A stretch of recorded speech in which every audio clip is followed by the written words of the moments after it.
Not going to be an easy video for me to make because this camera's got to shoot from behind me and I'm not sure where it's pointing when I'm doing it. So I'm going to do the best I can here. Okay, here we go.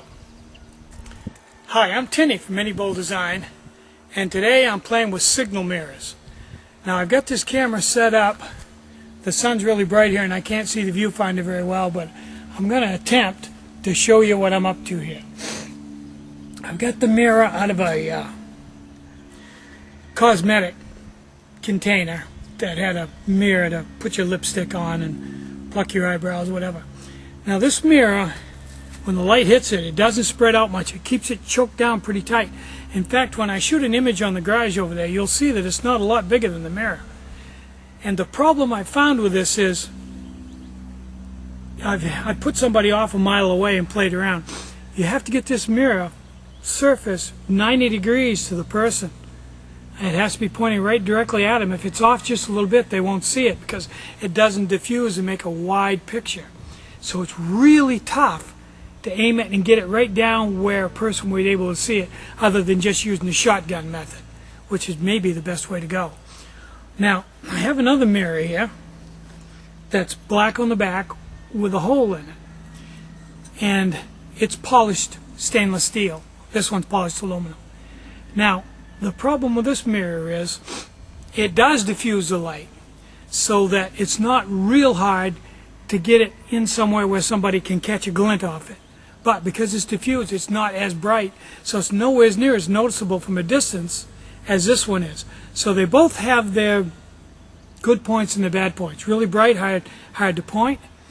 Really easy to point, not that bright. A lot like me.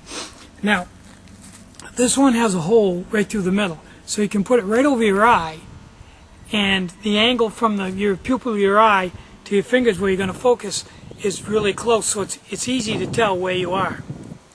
Now this mirror, on the other hand, since it's glass and I can't drill a hole in it, I can only put it underneath my eye or as close to my eye as possible. So I'm going to be off a certain amount of degrees, which means the further out I go, the further off I'm going to be.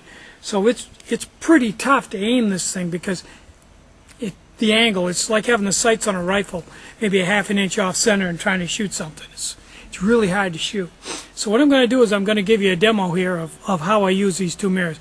I use them both the same way, so I can do a demo with one. I'll just do the demo of this one because it's a little brighter and easier to see on my skin. Okay, now first thing you do is get it in the sun, and you can see over there on the building. I've got it on the building. Now get it down and shine it on your arm. Okay, you can see it on my arm. And get it up to your palm. Now, try to keep the image on your palm and put the mirror right as close to your eye as you can. Now, make a slingshot V with your fingers and point it right at your target. And then, as you can see, put the light right in the V, and if you can see there on the garage, which you probably can't, you can point your fingers and aim the mirror kind of like the sights on a rifle and sight it where you're shooting. If the mirror had a hole in it so I could look through it, it would be much easier. I actually found the best way to do it for me was to put it right up so I was looking right out over the edge of the mirror and tilt the mirror and do it that way. And I could get my best.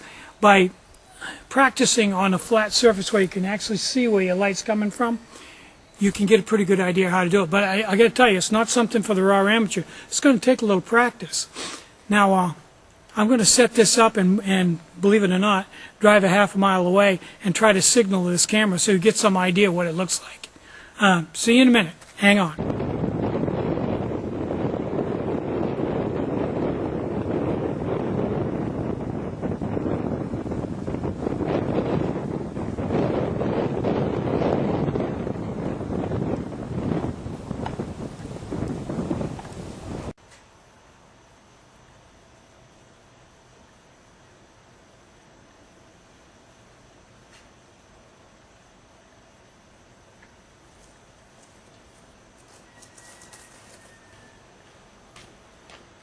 Now you can see that that's not too bad right there, but in the previous video you could see from a mile away or even a half a mile away, it's not that impressive, especially at noontime, because everything around me is lit up, so this doesn't show up as much. If you could get that much light at like dark, it would be really bright, but around noontime, not that good. So there's a lot of the time of the day when you can't use this. If the sun isn't in the right position, like if the sun's behind you, it's not going to work.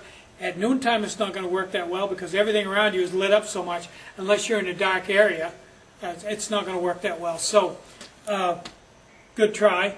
Better than nothing. It might work. And if I had a better mirror, I think maybe, I'm not a professional at this, I don't know that much about it. There's probably better mirrors, and probably a better mirror would show up a lot better. And a little more experience couldn't hurt either. Now let's try it at like 8 o'clock at night, moonlit night. Forget the reflective mirror, you're not going to do this in the moonlight. And using the light stick on the end of a piece of paracord and spinning it to make a big circle and see how much that shows up. I think that's going to work a lot better.